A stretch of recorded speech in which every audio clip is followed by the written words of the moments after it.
तो आप सभी को नमस्ते प्रणाम। मैं आपका अपना ठाकुर प्रखर सिंह और रात के 10 बज चुके हैं और कहानी का जो सिलसिला है बदस्तूर जारी है।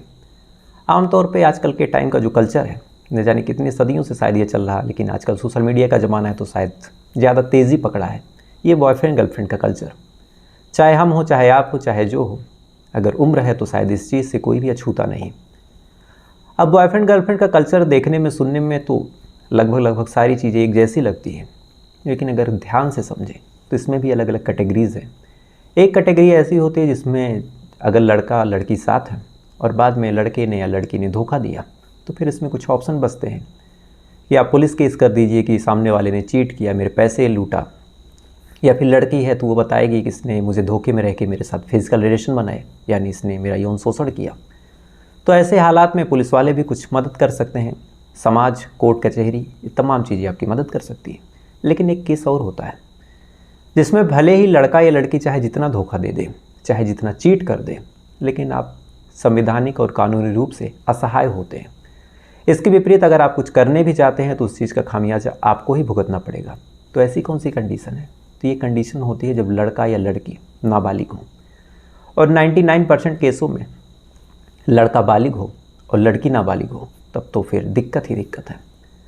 अब ऐसे हाल में जब आदमी को लगता है कि वो कानूनी रूप से या फिर सामाजिक रूप से कहीं कुछ मदद नहीं ले सकता, तो फिर वो क्या करता है?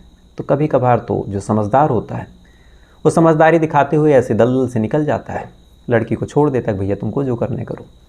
लेकिन कुछ केस ऐसे होते हैं जिसमें आदमी एकदम से खून सवार होता है और फिर कुछ ऐसा करता है जिसके करने के बाद न केवल उस आदमी को पूरी ज़िंदगी भुगतना पड़ता है, बल्कि उसके पूरे परिवार, उसके पूरे एक तरह से जो ख़ानदान है उसका, वहाँ तक के लोगों को जिल्लत उठानी पड़ती है। आज की कहानी में भी ठीक ऐसा ही हुआ, और इस लंबे चौड़े इंट्रो का मतलब भी यही था कि आपको कुछ बता सकूं कि ये चीज़ें कहाँ तक दिक्कत दे सकती है। आज की कहानी एक ऐसी कहानी है जिस कहानी को जब से शुरुआत हुई थी, 2-3 कहानियाँ ऐसी हुई जिसको मैंने शुरू से फॉलो किया, तो आज की कहानी भी ठीक ऐसी है। शुरू से लग रहा था कि इसमें कुछ ज़रूर राज छुपा हुआ है, और अंत में वही हुआ। तो सीधा सीधा इस कहानी का रुख करते हैं, और इस कहानी की शुरुआत होती है 2 सितंबर से, यानी आज से अगर जोड़ें तो 11 दिन पहले की ये बात है। 2 सितंबर उत्तर प्रदेश का एक ज़िला भदोही, और इसी भदोही ज़िले में एक कोतवाली लगती है, गोपीगंज कोतवाली। और इसी गोपीगंज कोतवाली में एक सड़क है, और उस सड़क पे एक टोल प्लाज़ा बना हुआ है, लाला नगर टोल प्लाज़ा। शाम 5, साढ़े 5 का वक्त रहा होगा। उसी टोल प्लाजे के आसपास एक दुकान थी। दुकान का मालिक किसी काम से घर जाने लगता है, और जब दुकान की शटर को गिरा के वो निकलता है तो निकलने के दौरान एक बड़ी अजीब चीज़ देखता है। दरअसल देखता है कि पास में ही एक खेत है धान का, और उसी खेत में एक लोहे का बक्सा पड़ा हुआ है, यानी बॉक्स, जिसे गांव की भाषा में कहे तो बक्सा। और उसी बक्से में अजीब सी बदबू और अजीब सा ऐसा लग रहा है कि कुछ धुआं जैसा निकल रहा। अब दुकानदार जब ये चीज़ देखता है तो हाईवे के किनारे ऐसा बक्सा और उसमें से धुआं, थोड़ा सा डाउट हुआ। लिहाजा डाउट की वजह से जो दुकानदार था वो उस बक्से के पास गया, बक्से के अंदर झांका, और जैसे ही अंदर झांकता है तो अंदर जो कुछ देखता है उसे देखने के बाद चौंक के वहाँ से पीछे हटता है। फ़ौरन वो आसपास के लोगों को बुलाता है, सारे लोगों को इकट्ठा करता है, फ़ौरन पुलिस को फ़ोन करता है। पुलिस वाले आते हैं, आने के बाद सबको वहाँ से हटाते हैं, उस बक्से को अपने कब्ज़े में लेते हैं, और लेने के बाद देखते हैं कि उस बक्से के अंदर एक पतली दुबली सी लड़की की डेड बॉडी पड़ी हुई है, और बॉडी भी ऐसी कि आधा शरीर तो जलाया गया है, बाकी अलग अलग जगहों पे खून जमा हुआ है, और ऐसा लग रहा है कि किसी ने बड़ी बर्बरता के साथ इस लड़की को मारा। अब जैसे ही ये चीज़ पुलिस वाले देखते हैं तो जिस हिसाब से बॉडी स्ट्रक्चर था, जो कुछ बचा खुचा था, उस हिसाब से यही लग रहा था कि जो लड़की की उम्र है वो ज़्यादा नहीं है, बमुश्किल 16 साल, 17 साल, 18 साल ऐसी उम्र की वो लड़की थी। साथ ही बक्से में डाल के इस तरह से लाना मतलब किसी ने कत्ल करके फेंका। पुलिस वालों ने जब ये चीज़ देखी तो फ़ौरन हरकत में आते हैं कि ये मामला तो कत्ल का है, तो फिर किसने किया। सबसे पहले अब बॉडी कब्जे में ली गई, उसके बाद बॉडी को पोस्टमार्टम के लिए भेजा गया। साथ ही अब आसपास के इलाकों में पता किया जाने लगा कि भैया ये लड़की कौन है, कौन ऐसी लड़की है जो गायब है, और कौन ऐसी लड़की है जिसको मार के किसी ने फेंका। शुरुआत में पुलिस वालों ने आसपास के इलाकों में चेक किया, पता किया आसपास के लोगों से, लेकिन आसपास की कोई भी ऐसी लड़की गायब ही नहीं थी, या फिर किसी भी लड़की के ऊपर ऐसा डाउट ही नहीं था कि उसके साथ कुछ ऐसा हादसा हुआ हो। लिहाजा पुलिस वालों को लगा कि एक काम करते हैं, अपने रिकॉर्ड्स खंगालते हैं। यानी जो थाना था, जो कोतवाली थी, वहाँ पे आसपास के अलग अलग थानों में कि कोई ऐसी लड़की है जो पिछले 1-2 दिन में गायब हुई हो और जिसकी कंप्लेन दर्ज हुई हो। पुलिस वालों ने जब ये चीज़ चेक की तो वहाँ से भी कुछ नहीं मिला। इसके बाद फिर जो तीसरा ऑप्शन बचा कि अब पूरे इलाके में, पूरे उस भदोही ज़िले में जितने गांव हैं, जितने घर हैं, जितने इलाके हैं, जितने थाना क्षेत्र लगते हैं, सभी थानों में अब इत्तला किया जाए। साथ ही सभी पुलिस वालों से कहा जाए कि अपने अपने मुखबिर को एक्टिव करो, उनसे पता करो कि कोई लड़की ऐसी है जो गायब हो। आमतौर पे अगर कातिल माँ बाप होंगे, जो कि अब हो रहा है, तो ऐसे केस पे फिर मिसिंग कंप्लेन तो नहीं दर्ज होगी। तो फिर ऐसे हाल में ये पता किया जाए कि कौन सी ऐसी लड़की है जो डेली दिखती थी, इधर 1-2 दिन से नहीं दिख रही। पुलिस वालों ने ये भी पता किया, लेकिन अफसोस के साथ यहाँ से भी कुछ नहीं मिला। यानी ना कोई मिसिंग कंप्लेन दर्ज थी, ना ही कोई ऐसा था जो इस लड़की को जानता था, ना ही किसी भी घर की कोई लड़की गायब थी, ना ही किसी भी हादसे की कोई सूचना मिली थी। पुलिस वाले अपने तरीके से जांच पड़ताल करते रहते हैं, अपने तरीके से छानबीन करते रहते हैं। वक्त धीरे धीरे गुजरता रहा, लेकिन कहीं से भी कोई ऐसा क्लू, कहीं से भी कोई ऐसी जानकारी नहीं मिली जिससे कहीं भी इस मामले में कुछ भी आगे बढ़े या फिर कुछ क्लू मिले। इधर जैसे जैसे वक्त गुजर रहा, उधर फिर ये हुआ कि बॉडी का अंतिम संस्कार किया जाए कि ना किया जाए। बहरहाल पुलिस वाले जांच पड़ताल करते हैं, साथ ही ये फैसला करते हैं कि बॉडी को कुछ दिन और रखते हैं, उसके बाद शायद मामला जो है खुल जाए। पता चले इधर जल्दी में हम अंतिम संस्कार करते, उधर फिर ये हो कि कुछ सबूत ही ना मिले। लिहाजा पुलिस वाले एक तरफ बॉडी को प्रिजर्व करके रखते हैं, साथ ही अब जांच पड़ताल का जो दायरा है उसको बढ़ाते हैं। साथ ही अपनी टीम में जो टीम बनाई गई इस पूरे मामले को इन्वेस्टिगेट करने के लिए, उसमें 35 लोगों को शामिल किया गया। यानी 35 ऐसे लोग थे जिनको दिन रात एक करके सबसे पहले तो इस लड़की को खोजना था, उसके बाद फिर जो कातिल है उस तक पहुंचना था। इधर पुलिस वालों ने जब पूरे भदोही में एक तरह से खाक छान ली, कहीं से कुछ मिला नहीं, तो फिर ये लगा कि एक काम करते हैं, अगल बगल के थानों में पता करते हैं, क्या पता वहाँ से कुछ मिल जाए। लिहाजा पूरे उत्तर प्रदेश में जितनी पुलिस की टीमें थी, जितने थाने थे, हर जगह पे अब ये पता किया जाने लगा। तब तक पोस्टमार्टम रिपोर्ट भी आ गई थी, उससे क्लियर हो गया था कि लड़की की उम्र वगैरह कितनी है। तो फिर पूरे इलाके में ये भेजा गया, पूरे अलग अलग थाना क्षेत्रों में, पूरे प्रदेश के, कि कोई 15-16 साल की ऐसी लड़की है जो गायब हो और जिसकी कंप्लेन दर्ज हो। अब जब ये चीज़ की गई और ये कयास लगाया जाने लगा कि अब अलग अलग जगहों से कोई ना कोई रिपोर्ट आएगी, इसी दौरान पुलिस वालों ने एक चीज़ नोटिस की लगभग 1 हफ्ते गुजरने के बाद, कि जहाँ पे ये क्राइम सीन हुआ है वहीं से लगभग 2 किलोमीटर दूरी पे एक टोल प्लाजा है।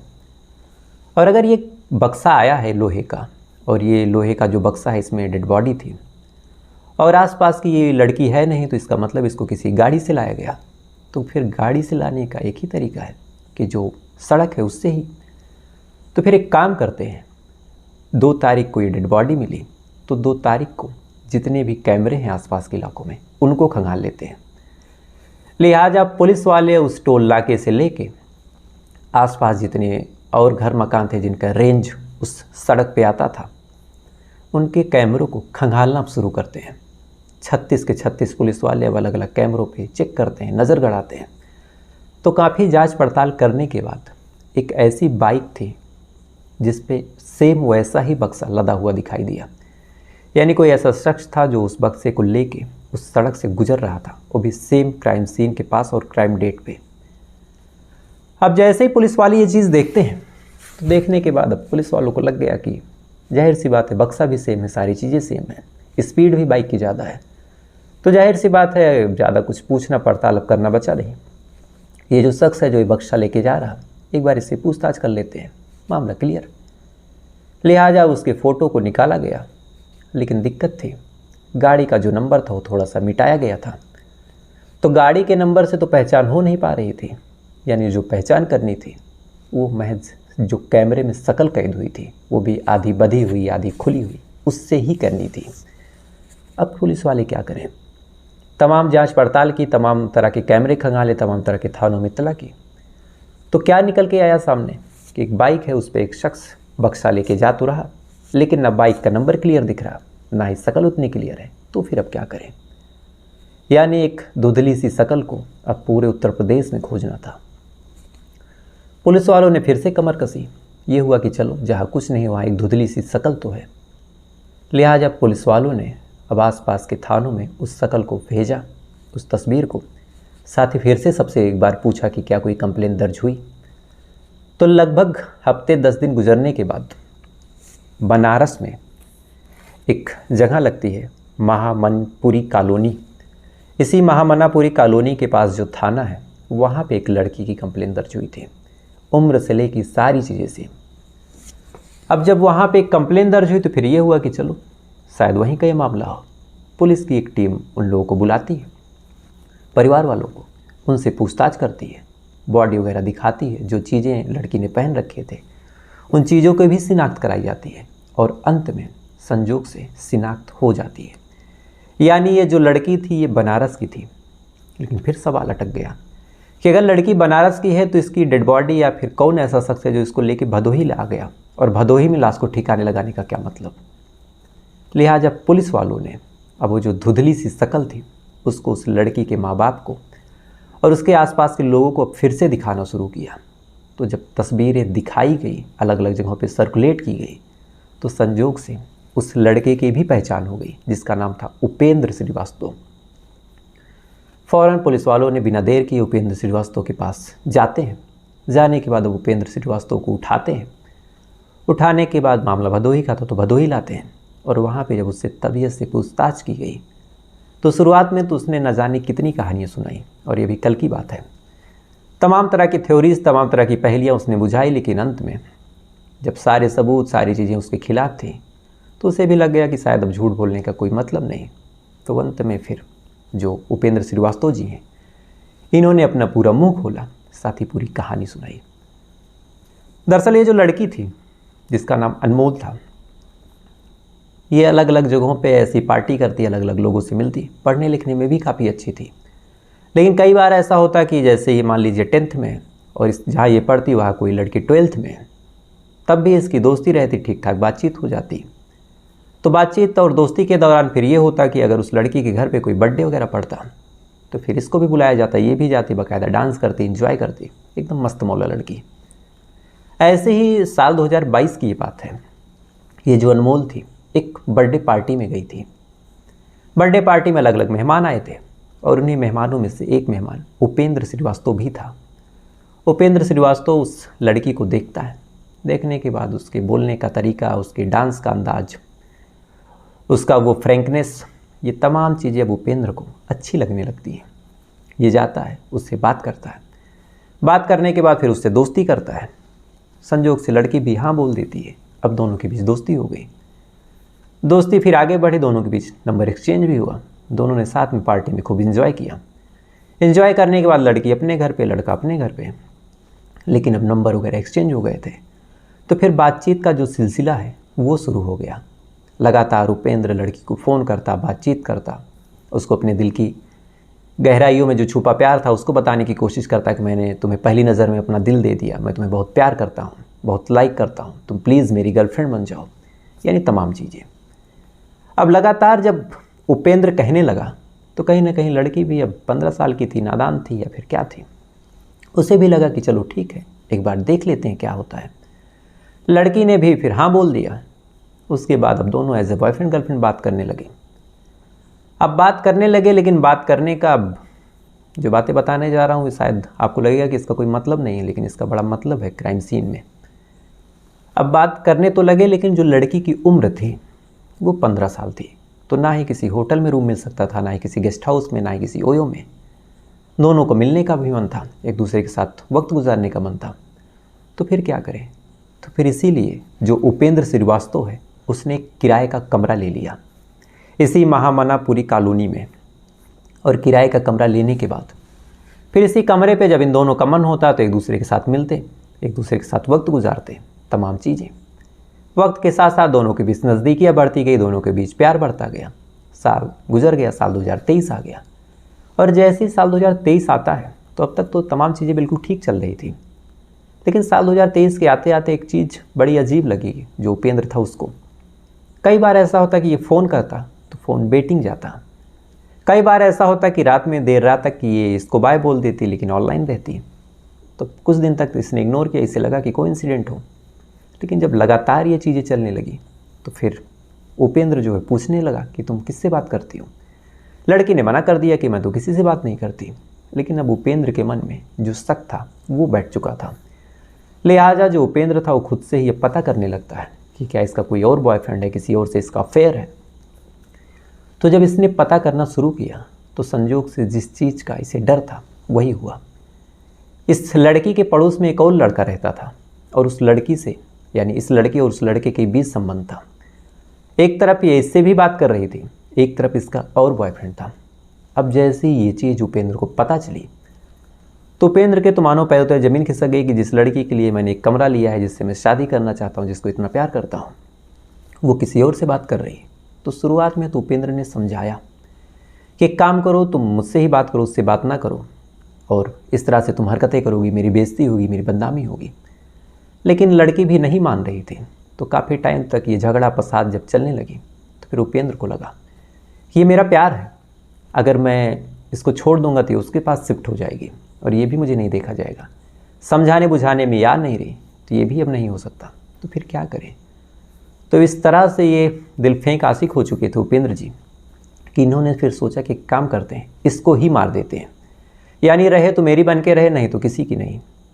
लिहाजा फिर इन्होंने प्लान किया। प्लान करने के तहत 1 सितंबर साल 2023 को उस लड़की को ये बुलाते हैं अपने कमरे पे। ये बुलाता है, बुलाने के बाद फिर उससे कहता है तुम उसको छोड़ोगी कि नहीं छोड़ोगी। लड़की भी जिद पे कि नहीं छोड़ूंगी, जो करना है कर लो। फ़ौरन ये उस लड़की के ऊपर हमला करता है, थप्पड़ों से मारता है, फिर मारता पीटता है काफ़ी देर तक और सर को फर्श से लड़ा लड़ा के उसका कत्ल कर देता है। अब जब कत्ल कर देता है तो गुस्से में तो कर दिया, प्लान भी था, लेकिन अब यहाँ से फिर डर लगने लगा कि अब क्या करें, बॉडी कहाँ ठिकाने लगाएं, लाश लेके कहाँ जाएं। तो फिर यहीं से अब ये सोचने लगा, सोचते सोचते सोचते सोचते फिर इसे लगा कि काम करते हैं, अगर लाश को कुछ ऐसी जगह पे ले जाके फेंकते हैं और ऐसा कर दें कि लाश की पहचान ही ना हो, तो कुछ दिन तक पुलिस वाले इधर उधर खोजेंगे अपने इलाकों में, फिर लावारिस में अंतिम संस्कार, मामला रफा दफा। लिहाजा फिर अपनी बाइक उठाता है और इसे पता था कि किसी कैमरे में नंबर कैद हो सकता है, इसलिए नंबर जो था उसको बाकायदा हाइड करता है। उसके बाद बक्से में उस लाश को रखता है, मार्केट जाता है, बक्सा लेके आता है। रखने के बाद लेकिन निकल पड़ता है, जाता रहता है कुछ दूर, लगभग 65 किलोमीटर दूर। 65 किलोमीटर बाइक चलाने के बाद जब ये लाला नगर टोल प्लाजा पे पहुंचता है, पहुंचने के बाद फिर वहाँ पे बॉडी को उस बक्से में पहले ही डाला था, बाइक से पेट्रोल निकालता है, पेट्रोल बॉडी के ऊपर छिड़कता है, उसके बाद आग लगा के वहाँ से 9-11 हो जाता है।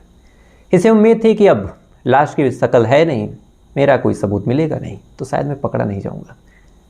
लेकिन एक चीज़ इसने गलती की, और ये शायद हर इंसान आजकल के टाइम में कर रहा है, इसलिए मैंने शुरुआत में लंबा चौड़ा लेक्चर दिया कि अगर आपकी किसी से नहीं बन रही तो आप उसको छोड़ दीजिए। आप ऐसे रिश्तों को जितना रोकने का, जितना पकड़ने का, जितना कंट्रोल करने की कोशिश करेंगे, भले ही आपने उस लड़की को मार दिया, आपका जो भड़ास था, आपके मन में जो क्रोध था, आपने वो आवेश में निकाल दिया, लेकिन अब आपकी बाकी की ज़िंदगी सलाखों के पीछे। आपके जो माँ बाप हैं वो भी अब बेचारे आपको छुड़ाने के लिए वकील की फ़ीस देंगे, इधर उधर पड़ोसियों में, रिश्तेदारों में बेइज्जती, शर्मिंदगी। ख़ानदान तक में अगर किसी ने कत्ल किया हो तो अगर उसके घर में कोई लड़की हो तो कोई शादी नहीं करना चाहता, भैया हत्यारों की फैमिली है। तो आपने तो तैस में आके कर दिया, लेकिन आप तो जेल में जाएंगे, साथ ही आपका पूरा परिवार, पूरा ख़ानदान भुगतेगा। तो कभी कभार कुछ ऐसी कंडीशंस आती हैं जहां आपको लगता है कि मेरे साथ बहुत गलत हो रहा है, तो आप ऊपर वाले के भरोसे छोड़ दीजिए। अगर सही करना होगा तो वो कर देगा, खुद सही करने जाएंगे, खुद बदला लेने जाएंगे, तो फिर बाकी ज़िंदगी चौपट हो जाएगी। तो फिलहाल ये थी पूरी कहानी। अब आपसे कल फिर मुलाकात होगी किसी दूसरी कहानी के साथ। तब तक अच्छे रहिएगा, खुश रहिएगा, अपना ख्याल रखिएगा, अपने देश का ख्याल रखिएगा। जय हिंद, वंदे मातरम।